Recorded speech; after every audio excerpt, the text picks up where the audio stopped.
Hey there everyone, this is Piper here, and this is the last battle replay between CoH Nidintu and HoS Zeke. So this was part of a tournament. It's called the Coliseum, hosted by Rusleague, and it's a points-based tournament. So the more battles you play, the more points you get. So the rules were CWB 15k. And some of the factions have more or less Denarii handicaps. So in the previous battles we had it was Carthage versus Rome, Rome versus Macedon, and in both of those matches Rome had less Denarii to make it more fairer. But in this battle it's Britannia versus Carthage, and it's 15k each side CWB. So some of the matches, to make it fairer, sometimes there's no chariots allowed or no heavy chariots. I don't think that was the case in this battle.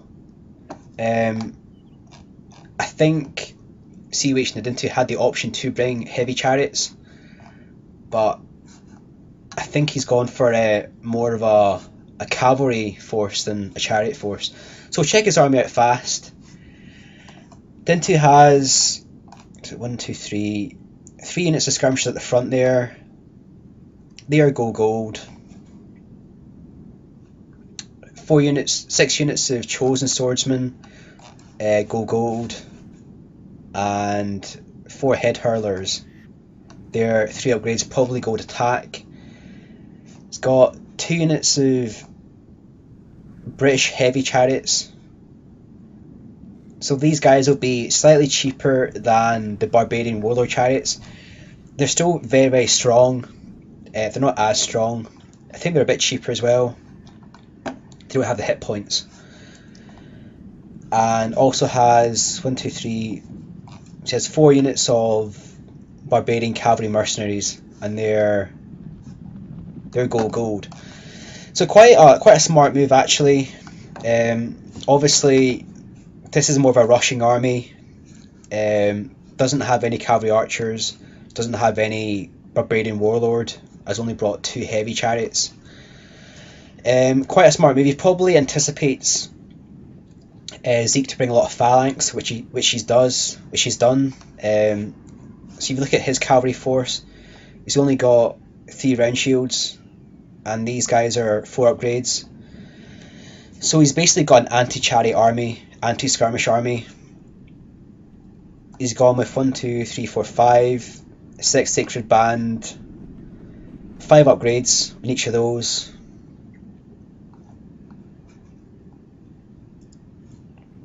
So 6, 4 slingers. Looks like they're gold, and 4 Baleriacs.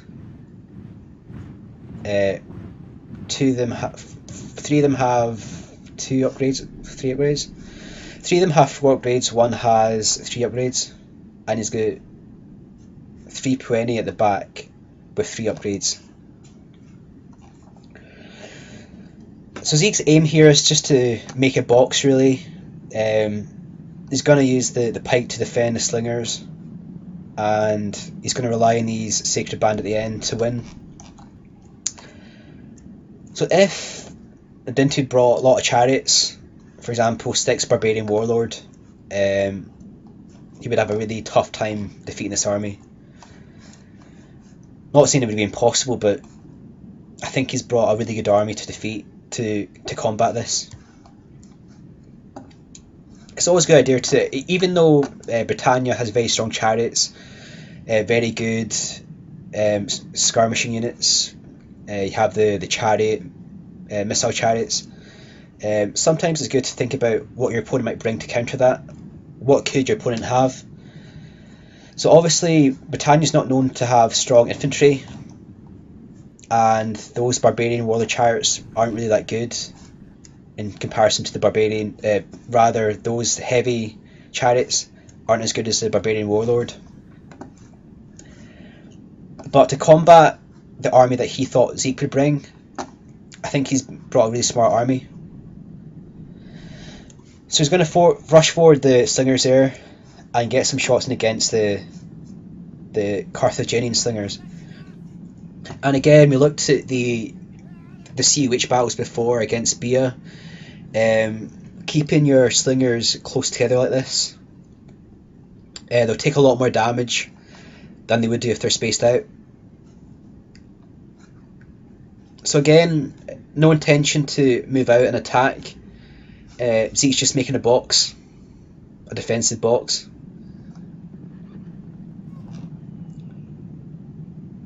So the good thing about bringing the chosen ward, the chosen swordsman, once the slingers die, Nidintu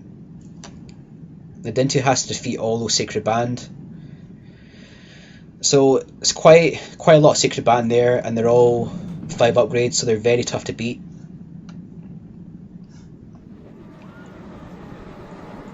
She's going to use the head hurlers there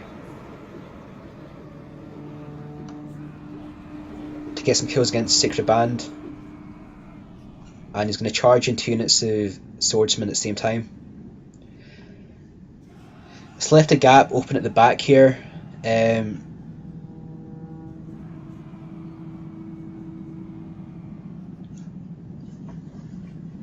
So moving around the 2 units of barbarian cavalry, there's a massive gap here opened up. Nidintu's brought around a unit of chosen swordsmen. That's really to keep anything coming over at bay. She's able to hammer and anvil that unit of sacred band. The cavalry, the chariots are coming over as well.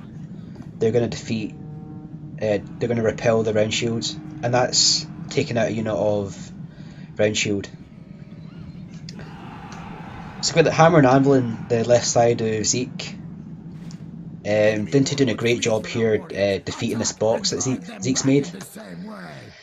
Got the chariots here as well. They're going to have a morale effect against the enemy troops, and that was a mass rout there. So that was really well played to Nidintu. I thought he brought a really smart army. Again, I haven't watched this battle before. This is the first time I've watched it. Really smart play.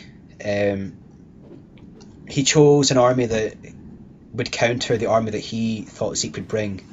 So the 6 units of chosen swordsmen, very, very smart. But he still had the chariots there to have that morale effect. So that's a great win for CoH Nidintu. So he's won all 3 battles against Zeke. Very well played. To be fair, both players have played well in all 3 battles, but Nidintu obviously had the upper hand in each of those. So that was a great victory. Had a lot more kills than Carthage. Very well played to Nidintu winning all 3 battles. So that's the last battle in this series of battle replays in the Coliseum. Very impressed by Nidintu's playing style, and obviously the army selection at the end. So thanks for watching. Hopefully you've enjoyed these videos. Stay tuned for more videos, and this is Piper signing off.